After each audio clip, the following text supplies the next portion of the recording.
Қайырлы күн достар. Бүгін біз сіздермен Pascal программалау тілінде қайталау операторының екінші түрін, яғни while қайталау операторын өтетін боламыз. Әуелі қысқаша теориялық бөлімге мән берейік. While алдыңғы шартты цикл операторы. Циклдің қайталау саны алдын ала белгісіз болса, онда алдыңғы шартты while операторы қолданылады.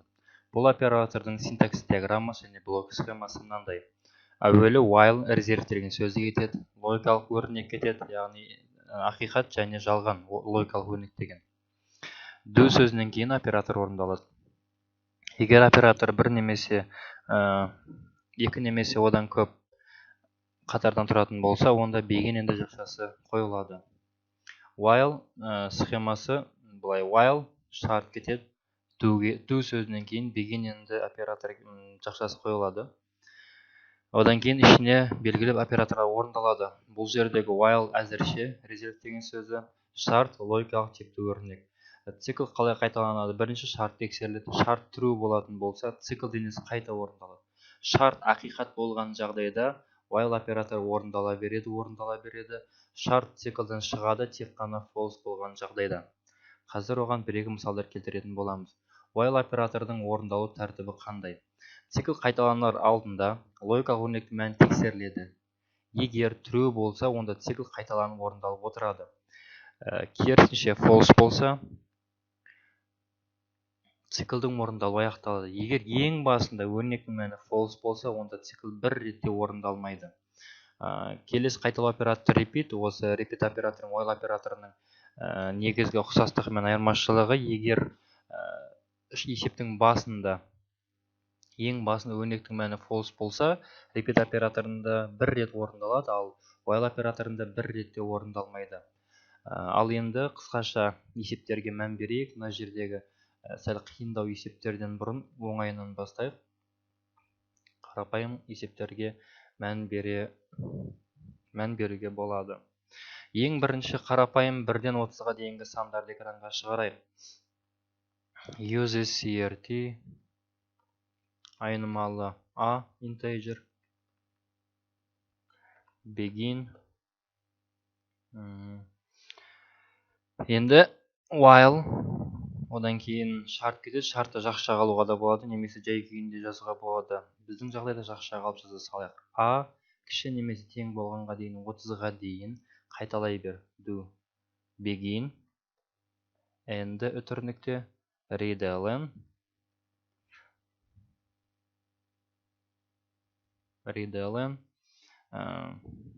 and readln'нан кейін бір write'лны жіберейік. Циклдан шықтыңыз.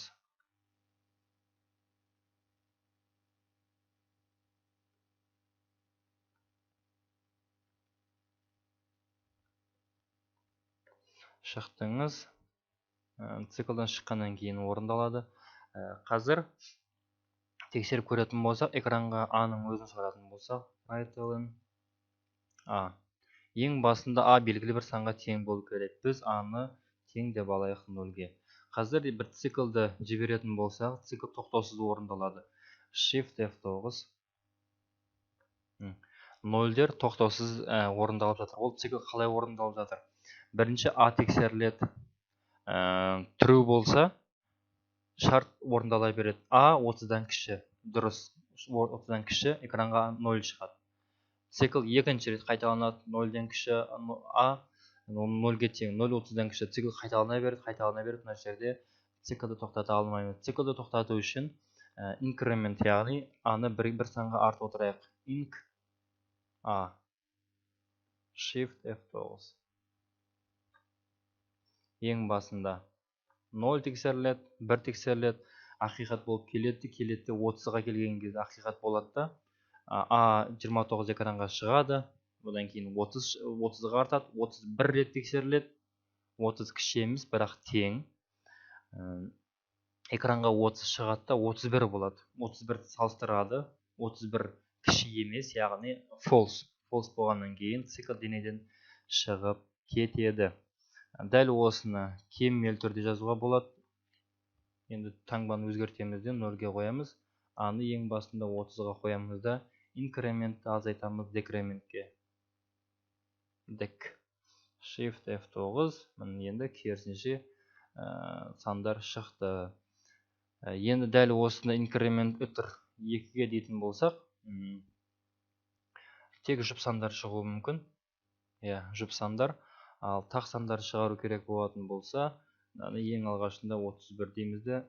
Shift F9-ға жібереміз. Міне бізге тақ сандар шықты. Дәл қазір біз теріс сандарды тақ сан, жұп санын шығарып көрдік. Енді дәл осылай 0-ді таңбаны теріс беріп, инкремент 2-ге беретін болсақ, 30-ға дейін қазір бізде жұп сандар өспелі шығады. Ал кеммелі шығу үшін аны 1-ге өзгерте саламыз. Shift F9, 29, 31 уже цикл денесіне жатпайды. Осылай цикл осы әдістермен қайталайды. Қайталамау үшін немесе инкременттің орнына readLn жазуға болады. readLn A. Яғни біз A санын енгіземіз. Ол 30 немесе одан көп болатын болса, цикл денеден шығады. Shift F9. Қазір экранға 1 шықты, 25 шығады. 36 циклдан шықтыңыз. Яғни 30-дан үлкен сан беретін болсақ, циклдан шығып кетеді. 31 циклдан шықтыңыз. Егер шарт есептің басында бірден жалған болатын болса, біз айтқан болатынбыз ереже бойынша цикл бір ретте орындалмайды деп. Қазір тексереміз. Shift F9. Циклдан шықтыңыз. Міне біз циклға кірмей тексерді де, шарт қате болса, бірден цикл денеден шығып кетті. Егер false болса, цикл орындалу аяқталады. Ең басының ретмені false болса, онда цикл бір ретте орындалмайды. Орындалмайтынына көз жеткіздік. Енді бір қысқаша бір шарт операторды қолдану арқылы, шарт операторы мен while операторын біріктіру арқылы бір қарапайым есеп шығарып көрейік. Сонымен while операторынан алған сабағымызды аяқтауға болады. Егер компьютер қосар алдында бізден компьютер қосасың ба деп сұрайды. Егер біз я дейтін болсақ, онда бізге пароль енгізуді талап етеді. Пароль белгілі бір санға тең болмағанға дейін бізден сұрай береді. Егер дұрыс енгізетін болсақ, цикл бізді компьютерді қосып береді. Осыған арналған бір шағын программа құрып көрейік. Олай болатын болса, A және S типі string болсын. Себебі біз логин енгіземіз қазір. String.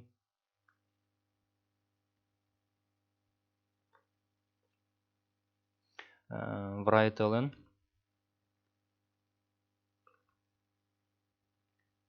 Компьютер. Қосамыз ба? Сұрақ белгі.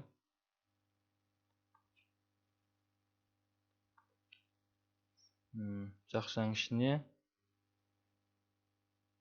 иә слэш жоқ. Яғни бізде осындай бір таңдау бар.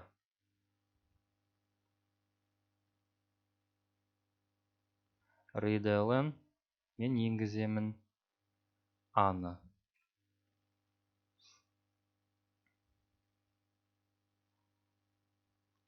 Одан кейін шарт кетеді. Егер A тең болатын болса, бізде апострофта я, онда беген ашамында, беген ашып барып, осы цикл денесіне кіріп кетемін. Мынан барлығын қайтып өшірейін, түсінікті болу үшін. Begin, ең соңында end'і әйтпесе, WriteLn деп жазып алайық.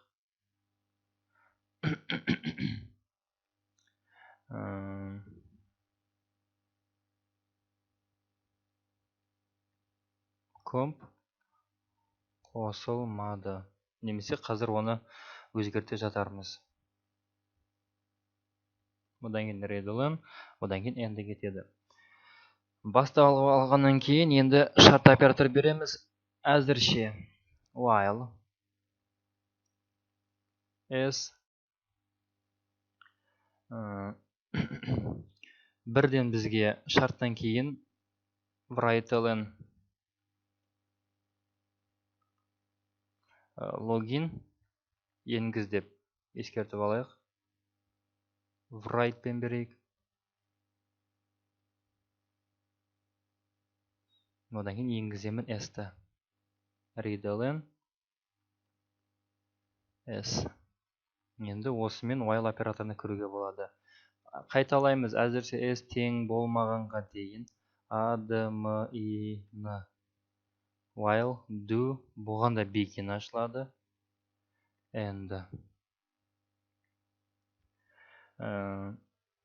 енді ішіне жазамыз writeln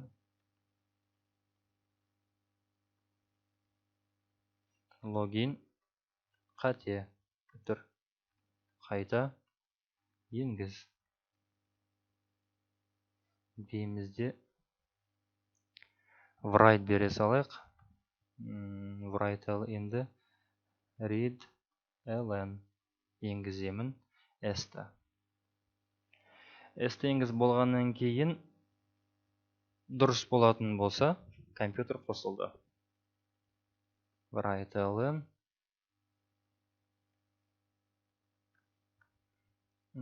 компьютер қосылды. Тұр. Әйтпесе, компьютер қосылмады. Осы әдісті пайдалану арқылы қазір компиляцияға жіберіп көреміз. Shift F9. writeln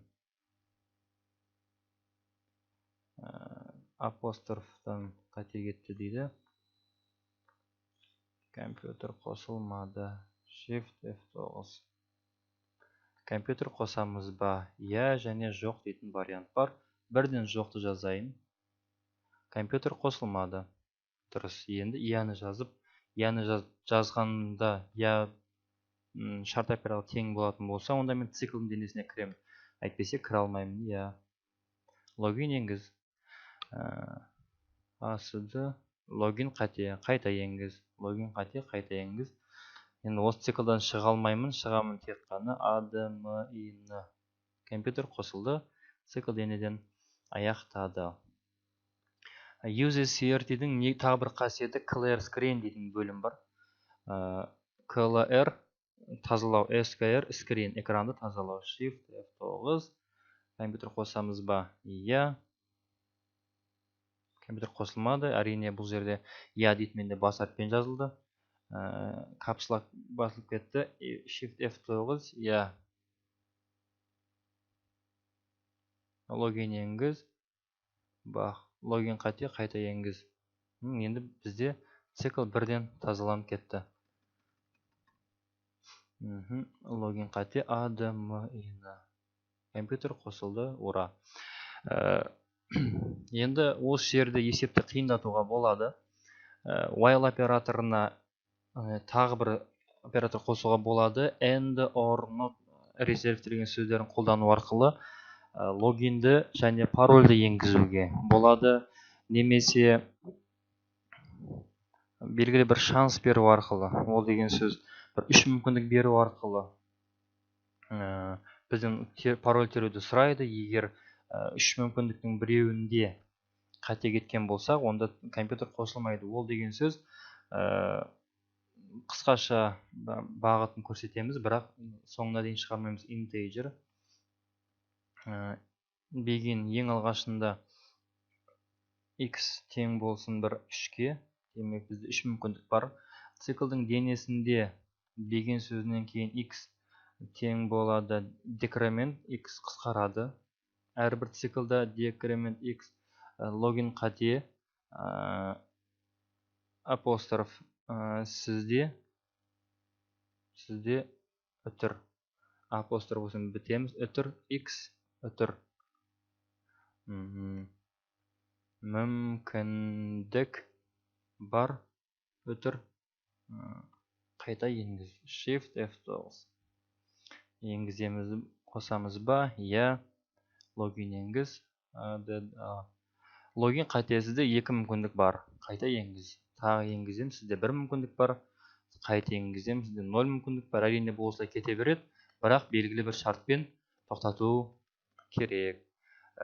Ол жерде белгілі бір шарт оператор қолдануға болады. Ол деген сөз бізде while операторына тоқтатамыз және x тең болмағанға дейін 0-де цикл осымен аяқталады. Енді денеден аяқталғаннан кейін шарт береміз. Егер s тең болатын болса, админге онда write-ln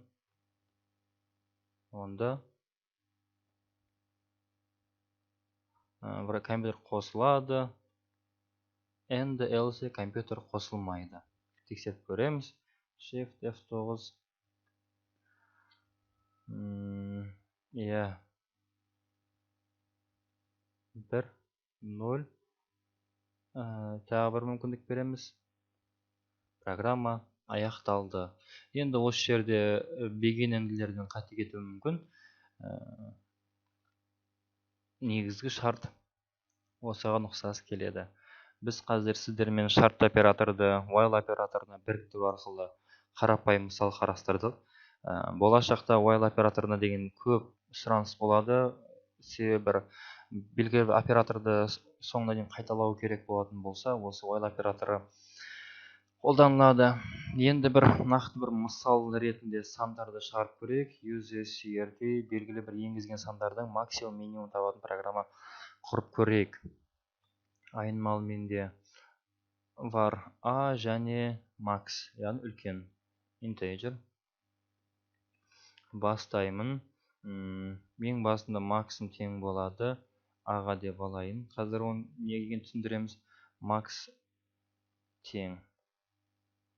Қайталаймын. While a үлкен болғанға дейін 0-ден. Яғни минустан енгізсем мен денеден шығамын. Do begin. Егер a үлкен болатын болса max-тан, онда max тең a-ға. Max тең a-ға. Осымен болды. Begin. Және де тағы циклдің ішінде енгізіп отырамын аны. And readln. Экранға жауапты шығарайын. write-ln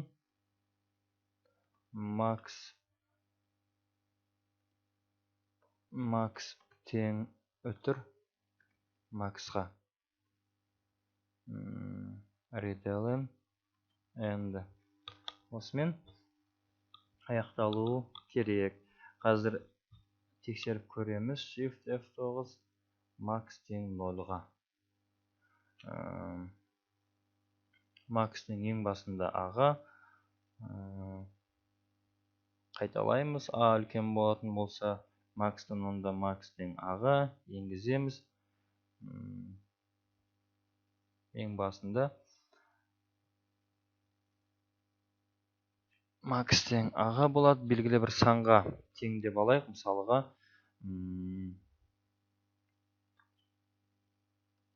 a тең 0-ге. Shift F9 max тең 0-ге.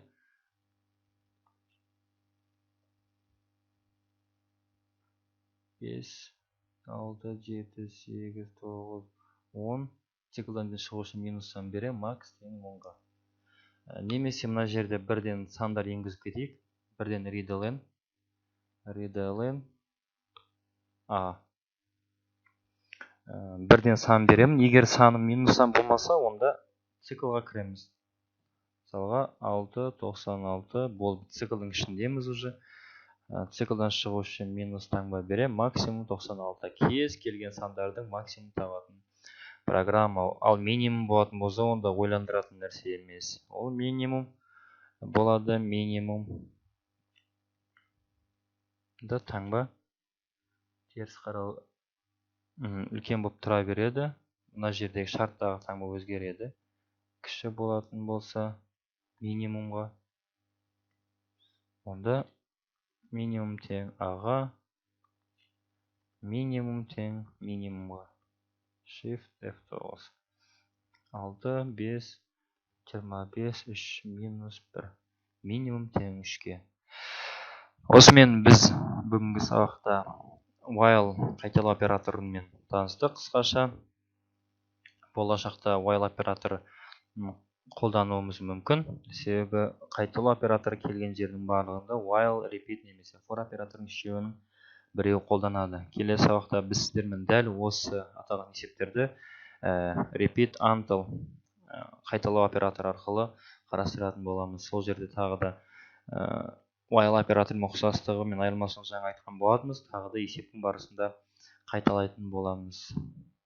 Келесі сабақта жүздескенше аман сау болыңыздар.